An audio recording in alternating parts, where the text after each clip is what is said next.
wabarakatuh. Salam agroekoteknologi. Perkenalkan, nama saya Rija Adriano Saputra SPMP, peserta sertifikasi dosen Kementerian Pendidikan Kebudayaan, Riset dan Teknologi gelombang 1 tahun 2024. Saya adalah staf dosen di program studi agroekoteknologi Universitas Lambung Mangkurat. Di program studi agroekoteknologi, saya tergabung dalam kelompok riset dosen pada bidang ilmu tanah dan pengelolaan sumber daya lahan. Saya mengampu beberapa mata kuliah penciri program studi dan bersifat wajib diambil oleh mahasiswa program studi agroekoteknologi pada kurikulum 2021. Di antaranya, yang pertama adalah mata kuliah kesehatan dan kesuburan tanah yang tersaji pada semester 3. Kemudian yang kedua adalah mata kuliah teknologi pengolahan dan pemanfaatan limbah pertanian yang disajikan pada semester 4. Kemudian yang ketiga adalah teknologi pertanian organik yang disajikan pada semester 5. Yang keempat adalah teknologi pengelolaan sumber daya lahan basah suboptimal yang disajikan pada semester 5. Dan yang kelima adalah teknologi pengelolaan sumber daya lahan kering suboptimal yang disajikan pada semester 6. Kemudian ada beberapa mata kuliah yang bersifat pilihan yang saya ampu, diantaranya adalah teknik sampling yang disajikan pada semester 4.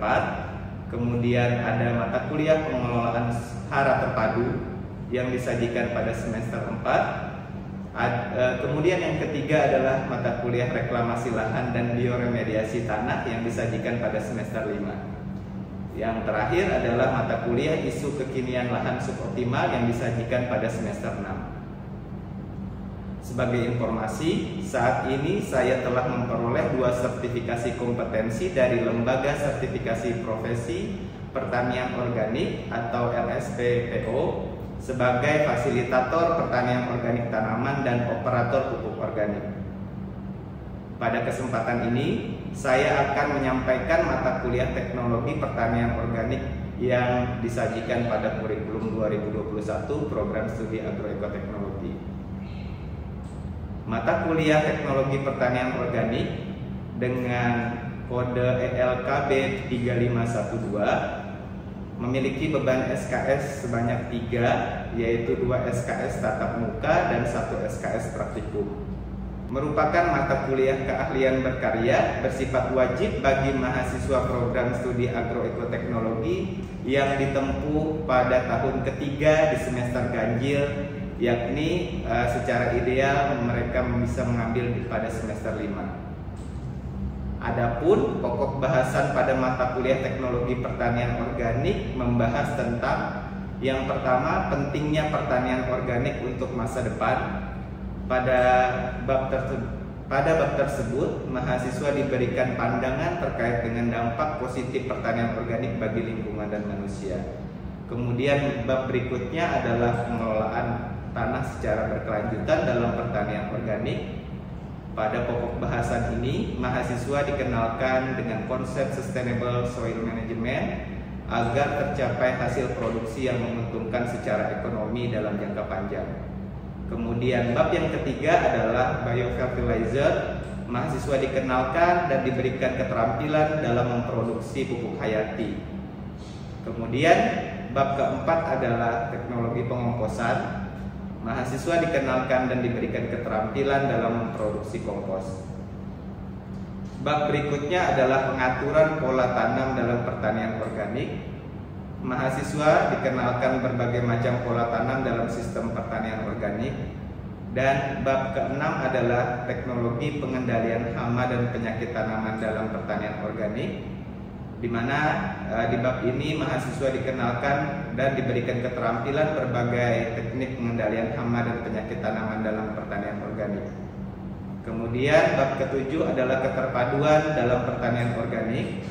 Mahasiswa dikenalkan beberapa model penerapan integrated farming system dalam sistem pertanian organik. Kemudian yang ke-8 adalah standarisasi dan sertifikasi sarana dan produk organik. Mahasiswa diberikan pandangan terkait dengan pentingnya proses standarisasi dan sertifikasi sarana dan produk dalam pertanian organik. Yang terakhir adalah budidaya microgreen secara organik. Ini merupakan topik khusus dari mata kuliah teknologi pertanian organik, di mana pada bab ini mahasiswa dikenalkan dan diberikan keterampilan dalam memproduksi microgreen secara organik.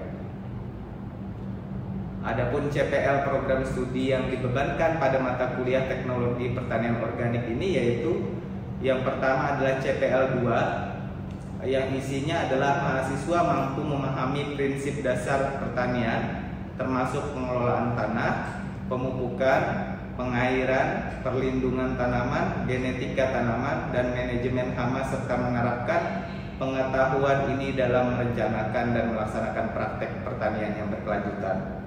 Kemudian CPL berikutnya adalah CPL 8, yaitu mahasiswa merencanakan, mengaplikasikan, dan mengevaluasi teknologi produksi tanaman melalui usaha budidaya tanaman dan perlindungan tanaman dengan memperhatikan kondisi lahan suboptimal menuju pertanian berwawasan lingkungan dengan penuh tanggung jawab. Selanjutnya, dari 2 CPL tersebut diturunkan menjadi 4 CPMK teknologi pertanian organik. CPMK pertama adalah mahasiswa mampu menganalisis konsep dan prinsip dasar dalam teknologi pertanian organik. Kemudian CPMK kedua adalah mahasiswa mampu menganalisis prinsip pengelolaan tanah secara berkelanjutan dalam pertanian organik dan pembuatan biofertilizer serta kompos dalam pertanian organik. Kemudian CPMK ketiga adalah mahasiswa mampu menganalisis prinsip pola tanam dalam pertanian organik, sistem pengendalian hama dan penyakit dalam pertanian organik, serta biopestisida. Kemudian CPMK keempat adalah mahasiswa mampu menganalisis penerapan integrated farming system dan standarisasi serta sertifikasi sarana dan produk pertanian organik. Sebagai sumber bacaan bagi mahasiswa, berikut beberapa referensi utama yang dapat dijadikan sebagai bahan rujukan untuk mata kuliah teknologi pertanian organik. Di antaranya adalah ada 3 buku karya dosen pengampu mata kuliah teknologi pertanian organik. Yang pertama adalah buku yang berjudul Pupuk Organik Cair, Keunggulan, Cara Pembuatan, dan Aplikasi serta Pemasarannya, diterbitkan oleh CV Resitasi Pustaka Yogyakarta pada tahun 2023. Kemudian buku yang berikutnya adalah buku yang berjudul Kompos, Limbah Pertanian untuk Meningkatkan Produksi Padi di Lahan Sulfat Massal, Kompos Limbah Pertanian dan Pengolahannya. Buku ini ditulis oleh Bapak Insinyur Jomar MP dan saya sendiri, Bapak Rija Adrianur Saputra, terbit pada tahun 2021, yang diterbitkan oleh CV Banyu Bening Cipta Sejahtera Banjarbaru.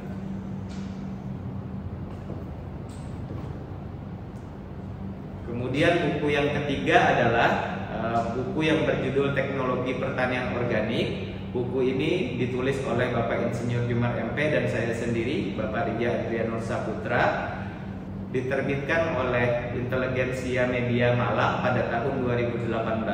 Nah, ketiga buku ini merupakan sumber rujukan utama bagi mahasiswa yang mengambil mata kuliah teknologi pertanian organik.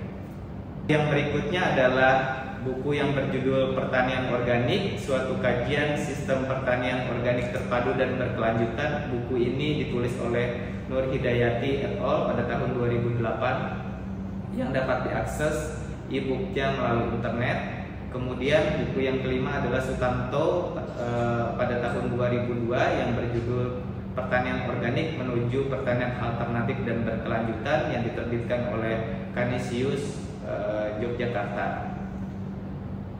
Berikutnya adalah beberapa referensi pendukung yang merupakan jurnal-jurnal hasil penelitian tim pengampu yang berkaitan dengan mata kuliah teknologi pertanian organik.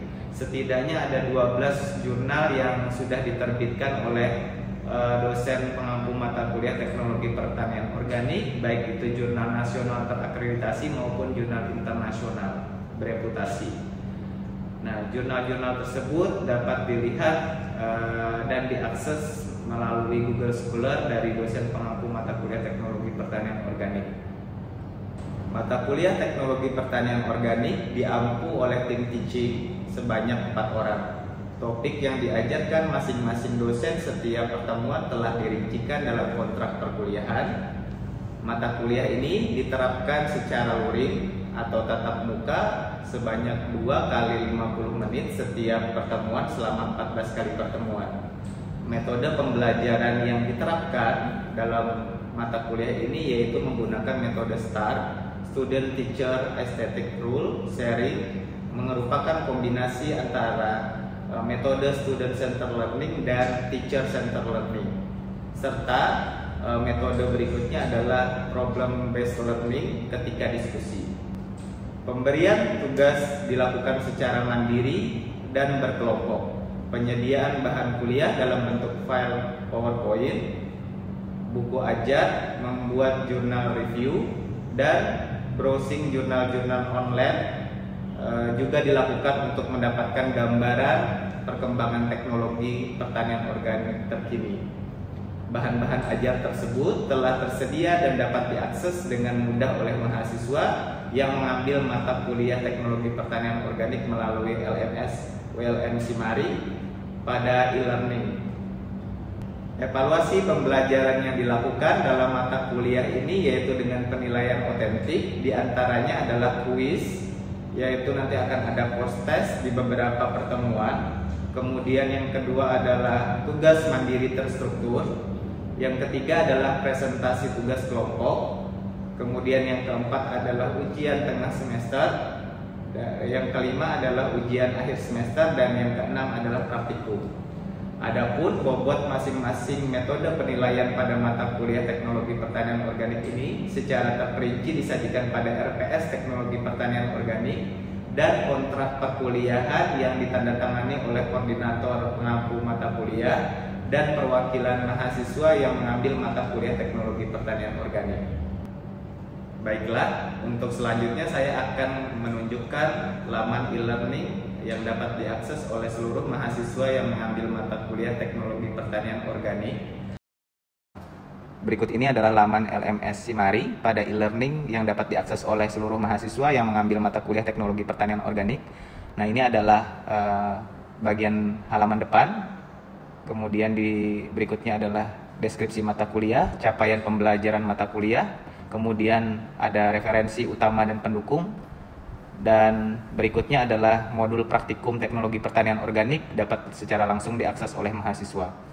Nah, kita lanjut pada pertemuan pertama. Sudah tersaji di sana ada RPS yang sudah dapat diakses oleh mahasiswa. Kemudian berikutnya adalah kontrak perkuliahan yang sudah ditandatangani oleh koordinator pengampu dan perwakilan mahasiswa. Kemudian ada PPT materi pertama yaitu terkait dengan teknologi pertanian organik. Nah, berikutnya adalah pertemuan kedua mengenai pertanian organik. Kemudian lanjut di pertemuan ketiga adalah pengelolaan tanah secara berkelanjutan. Dan pertemuan keempat adalah kompos dan manfaatnya dalam pertanian organik. Kemudian pertemuan kelima adalah biofertilizer dalam pertanian organik. Nah, dilanjutkan pertemuan ke-6 dan ke-7 adalah pengaturan pola tanam dalam pertanian organik. Dan pertemuan ke-8 adalah UTS. Dilanjutkan pertemuan ke-9 dan ke-10 adalah sistem pengendalian hama dan penyakit terpadu dalam pertanian organik. Dan pertemuan ke-11 adalah biopestisida dalam pertanian organik. Kemudian pertemuan ke-12 adalah keterpaduan dalam pertanian organik. Berikutnya adalah pertemuan ke-13 dan ke-14 mengenai standarisasi dan sertifikasi sarana produk pertanian organik. Kemudian pertemuan ke-15 adalah topik khusus, dan yang terakhir adalah ujian akhir semester. Berikutnya adalah penyampaian materi perkuliahan secara tatap muka dengan materi kompos dan manfaatnya dalam pertanian organik. Assalamualaikum warahmatullahi wabarakatuh. Waalaikumsalam warahmatullahi wabarakatuh. Selamat sore adik-adik. Sore. Wah, kurang kencang nih. Semangatnya mana selamat sore? Sore. Alhamdulillah. Semangat, tetap semangat ya meskipun di sore hari. Kita hari ini akan melanjutkan perkuliahan mata kuliah teknologi pertanian organik ya. Pertemuan ketiga dari Bapak ya, yang sebelumnya memang sudah disampaikan terkait dengan kontrak perkuliahan perkuliahan, kemudian juga sedikit mengenai gambaran umum terkait dengan mata kuliah secara utuh yang nanti akan kalian dapatkan selama kurang lebih 14 kali pertemuan ke depan seperti itu. Materi ini adalah sedikit bab di dalam tanda topik composting atau pengomposan. Ya, sampai di sini paham adik-adik? Adik-adik kita lanjutkan. Nah, kelihatan saja di depan ini adalah beberapa jurnal hasil publikasi karya dari Bapak dan beberapa dosen pengampu mata kuliah teknologi pertanian organik lainnya ya, yang nanti mungkin menjadi referensi pendukung kalian untuk mempelajari terkait dengan materi composting atau pengomposan ini. Yang pertama adalah publikasi jurnal Bapak di tahun 2020, itu kami mencoba mengomposkan kulit durian. Jadi kami mengomposkan menggunakan efektif mikroorganisme 4 ya, yang sudah kita kenal dan sangat mudah tersedia di pasaran seperti itu. Kemudian berikutnya ini adalah pengomposan limbah solid sawit ya, limbah solid sawit yang dikomposkan. Ketiga, pengomposan limbah backlog jamur tiram ya. Kemudian yang berikutnya adalah penentuan kualitas kompos ampas kopi. Berikutnya yang terakhir ya, pengomposan tandan kosong kelapa sawit ya, yang ditambahkan berbagai jenis kotoran hewan ternak. Jadi ada perlakuan di sana. Kemudian, nah ini yang terpenting ya. Pada saat kita mempelajari terkait dengan pengomposan atau composting ya, yang perlu kalian ingat adalah 3 istilah ini ya. Yang pertama adalah pengomposan ya, atau composting ya, istilah yang lainnya composting atau composting ya. Pengomposan atau composting ini adalah proses di dalam prosesnya ya. Kemudian lanjut yang berikutnya adalah istilah decomposer ya. Nah, decomposer ini adalah organisme pelaku dari pengomposan itu siapa? Itu adalah decomposer ya. Kemudian yang ketiga adalah kompos. Nah, kompos itu adalah produknya. Nah, 3 istilah ini perlu kalian ingat ya. Jangan sampai salah nanti gunakan 3 istilah itu. Kalau Bapak bilang produk dari composting itu, kalian jawabnya kompos ya, seperti itu. Nah, berikutnya adalah prinsip pengomposan ya. Prinsip dasar pengomposan ini yang paling penting juga untuk kalian pahami ya, karena di sini nanti akan diperoleh nanti kiat-kiat bagaimana caranya mempercepat pengomposan itu ya. Karena secara alamiah gitu ya, secara alamiah itu semua bahan organik yang ada di alam itu semuanya itu bisa terdekomposisi secara alami ya. Bisa nggak ya? Bisa, secara alami bisa terdekomposisi. Cuman dia memerlukan waktu yang lama. Pengomposan atau composting itu adalah proses dekomposisi bahan organik atau biomasa di bawah kondisi yang terkendali. Nah, jadi pengomposan ini tujuannya adalah untuk mempercepat proses dekomposisi bahan organik tadi yang awalnya secara alamiah mungkin diperlukan waktu berbulan-bulan untuk merombak bahan organik itu, tetapi dengan proses pengomposan dia akan berjalan lebih cepat seperti itu ya. Nah, ada 3 di sini yang perlu kalian ingat, yaitu adalah bahan utama dari kompos itu, karena ini sangat menentukan sekali lama tidaknya proses pengomposan itu dari bahan ya. Nah, bahan ini bisa kita kita ambil dari atau kita manfaatkan dari limbah-limbah pertanian gitu ya. Banyak sekali kan ya bahan-bahan dari limbah pertanian. Nah, kemudian ada limbah pasar juga ya. Itu potensinya besar sekali limbah pasar itu dijadikan sebagai pupuk organik ya. Kemudian yang ketiga itu adalah limbah rumah tangga skala kecilnya. Itu bisa kita sisihkan ya. Kemudian nanti kita gunakan sebagai bahan baku pembuatan kompos gitu. Nah, yang kedua itu adalah bahan penolongnya. Nah, di samping tadi bahan utamanya ada bahan penolong. Nah, ini yang penting. Jadi kita jangan hanya terpaku pada bahan utama saja.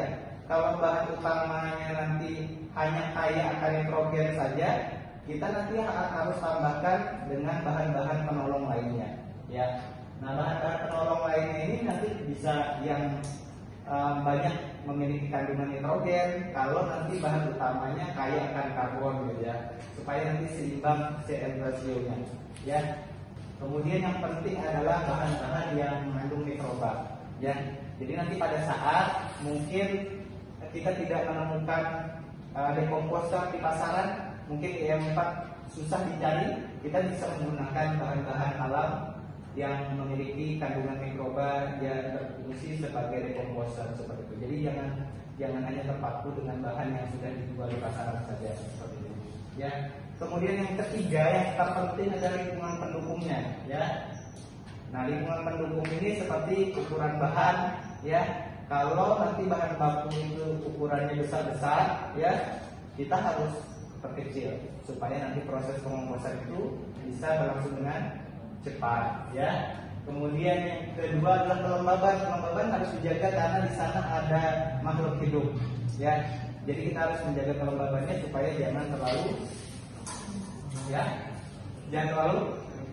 lembab, ya, atau jangan terlalu kering juga, ya, karena nanti di situ proses aktivitas mikroorganisme tidak akan bisa berjalan dengan baik, ya. Kemudian oksigen, karena di dalam bahan baku itu ada mikroorganisme yang notabene dia perlu sekali dengan oksigen, makanya kita perlu ada oksigen di dalam proses pengomposan itu, ya. Kemudian terpenting berikutnya suhu, kita harus mengatur suhu dari bahan baku itu supaya jangan terlalu panas dan juga jangan terlalu dingin. Nah, kita lanjut ke teknik pengomposan, ya. Bapak akan mengenalkan kalian ada 3 teknik dalam pengomposan, ya. Yang pertama itu teknik pengomposan skala kecil, ya, atau skala rumah tangga. Jadi nanti yang kita tuju itu adalah ibu-ibu rumah tangga, gitu ya, yang nanti mereka menghasilkan limbahnya itu tidak mereka manfaatkan. Namanya bahan-bahan yang dapat dikomposkan itu yang pertama ada sampah rumah tangga, kemudian ada sampah makanan, ya. Nah, caranya dengan mudah ada menggunakan seng, gitu ya, seng dibikin drum kayak gitu, ya, bentuk drum kayak gitu, sehingga nanti bisa kita masukkan bahan bakunya seperti itu. Kemudian yang kedua ada juga menggunakan bak pengomposan kayu, ya, seperti yang tergambar di sini. Ketiga itu menggunakan bata, ya, menggunakan bata.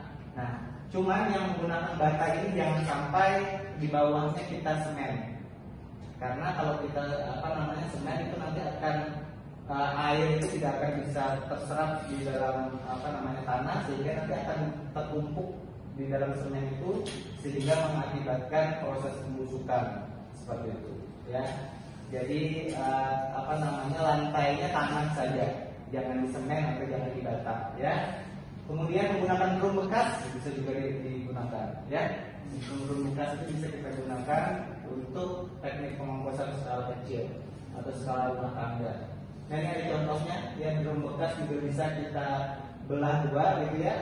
Nanti bisa juga sebagai komposernya kita masukkan cacing sebagai perombaknya, ya, seperti itu. Nah, berikutnya itu adalah skala menengah, ya. Ini yang kita sasar adalah gapoktan. Nah, cara untuk mengomposkan dengan mudah skala gapoktan itu adalah contohnya jerami padi, gitu ya. Jerami padi, hasil panen padi itu kan banyak sekali. Itu nggak mungkin kita harus keluarkan dari sistem sawah, gitu ya. Maka kita komposkan aja di dalam di sekitaran sawah itu dengan cara kita tumpuk terlapis antara jerami padi dengan kotoran hewan, gitu ya. Jadi jerami padi, kotoran hewan, jerami padi, kotoran hewan, seperti itu sampai pada ketinggian tertentu. Yang berikutnya ada sistem yang lebih mudah lagi, tidak perlu mengambil jeraminya ke luar sawah gitu ya, tetapi biarkan jerami ada di sawah, tetapi disemprotkan atau diaplikasikan biodekomposer. Nanti si dekomposer ini merombak secara alami di dalam sawah itu. Nah ini juga dapat diterapkan seperti itu. Cuman hasilnya ya tidak sebagus dari kita mengkomposkan di luar sawah gitu. Karena di sini dia terganggu dengan air gitu ya. Jadi terganggu dengan air sehingga nanti proses dekomposisinya tidak terlalu bagus dibandingkan dengan yang sebelumnya gitu. Nah, Bapak akan coba perlihatkan ke kalian video berkaitan dengan teknik atau tahapan pembuatan kompos. Dalam videonya, pupuk kandang penting sekali bagi kita untuk menambahkan pupuk kandang ya, baik itu kotoran ayam, sapi maupun kotoran kambing atau ada jenis ternak lainnya yang bisa kita manfaatkan. Demikian yang dapat saya sampaikan.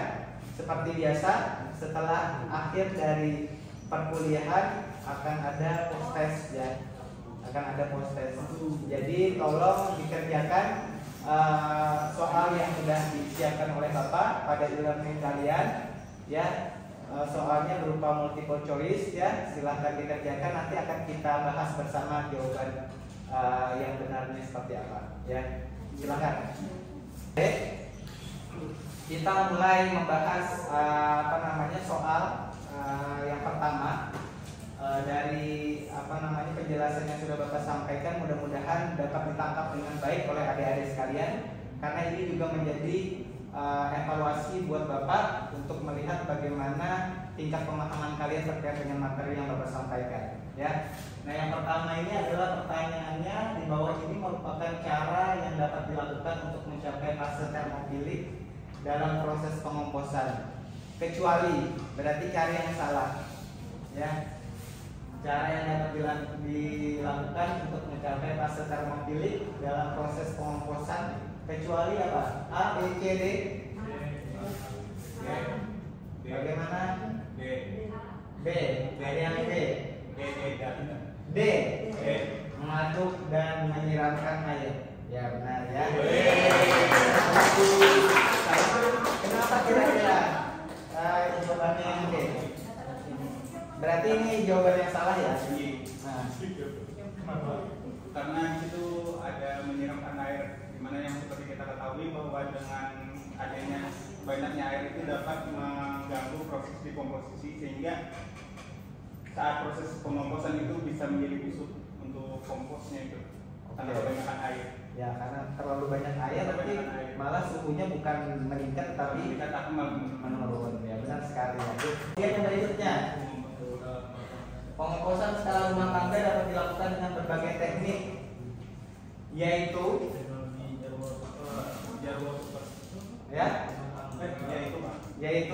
yang benar. Drum bekas cek. C. Ada lagi? C. Soalnya yang tadi kan yang di belakang. Kalau yang terdapat itu C dan D. Ya. C dan D ini dapat dilakukan menggunakan teknik skala kecil ya. Jadi bak kayu pengomposan tadi sudah sampaikan itu dapat dengan mudah kita buat skala rumah tangga seperti itu. Dan drum bekas. Nah, demikian yang mungkin Bapak dapat sampaikan untuk pertemuan ini. Mungkin sebelum kita akhiri ada yang ingin ditanyakan dari sesi ini.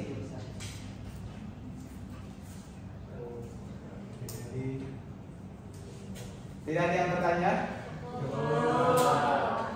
Sudah cukup? Baik, terima kasih banyak adik-adik sekalian. Sampai di sini materi Bapak ya. Kita lanjut minggu depan di pertemuan berikutnya, itu adalah berkaitan dengan pengelolaan hara secara terpadu ya. Nanti kita akan bahas bagaimana caranya mengelola hara secara terpadu dalam pertanian organik. Sampai ketemu minggu depan. Bapak akhiri dengan mengucapkan wassalamualaikum warahmatullahi wabarakatuh. Waalaikumsalam warahmatullahi wabarakatuh. Sekian yang dapat saya sampaikan. Atas perhatiannya saya ucapkan terima kasih. Wassalamualaikum warahmatullahi wabarakatuh.